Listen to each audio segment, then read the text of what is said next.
CBS Evening News this Thursday from the nation's capital. The new Congress, Nancy Pelosi and Democrats take control of the House. What it means for the president.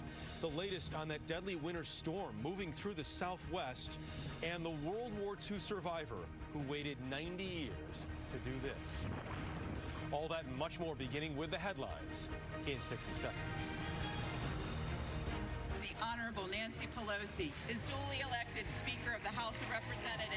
Democrats taking control. The new Congress officially in business. This House will truly be the people's house.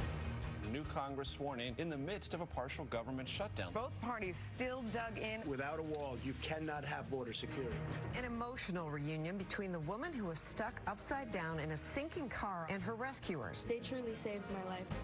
Authorities have dropped a domestic violence charge against Redskins linebacker Reuben Foster. The 24-year-old is still barred from playing football under NFL rules.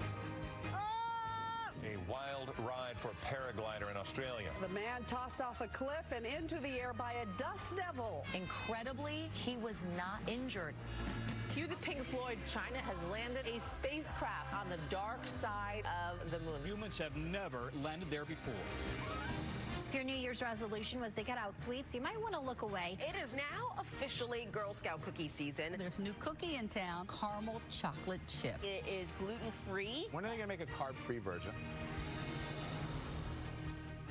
Good evening, I'm Jeff Glor reporting. Lexington, Kentucky received a surprise shipment of donuts yesterday. Krispy Kreme sent them after officers earlier this week jokingly mourned the loss of a truckload of donuts in a fire. Departments across the country offered condolences on social media, and now the Lexington officers have been made whole. Up next, after defying the Nazis, this ought to be a breeze. When you can't watch the evening news on TV, don't worry. We've got you covered. Subscribe to our podcast, sponsored by Liberty Mutual.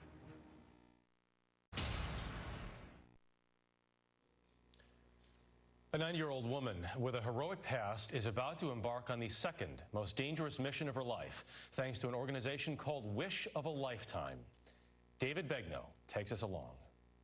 This is Marguerite. Hello. Marguerite Miller is about to be granted her highest wish. We're going to be going up to almost 13,000 feet. Oh, okay. At age 90, she's going skydiving. I was hoping it was high enough so I can stay up there as long as possible. Excellent.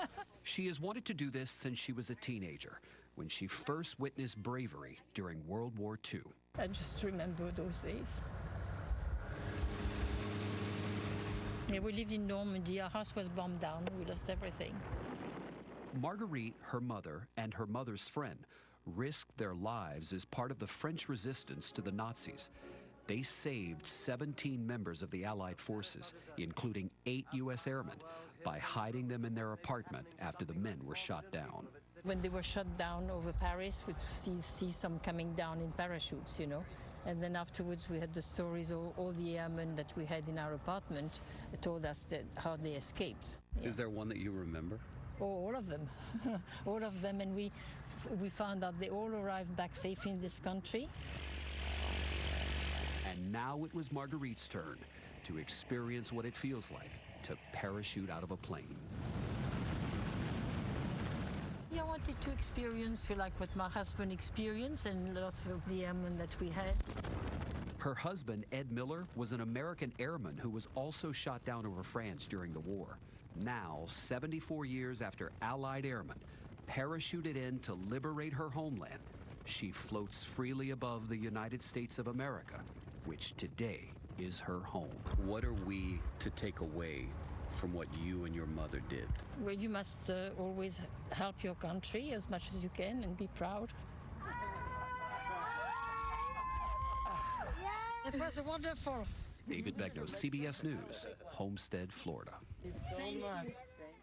I said to David, I hope this piece is good. He said, I think you'll like it. We did. That is the CBS Evening News for tonight. I'm Jeff Glor in Washington, D.C. We'll see you tomorrow back in New York. Good night.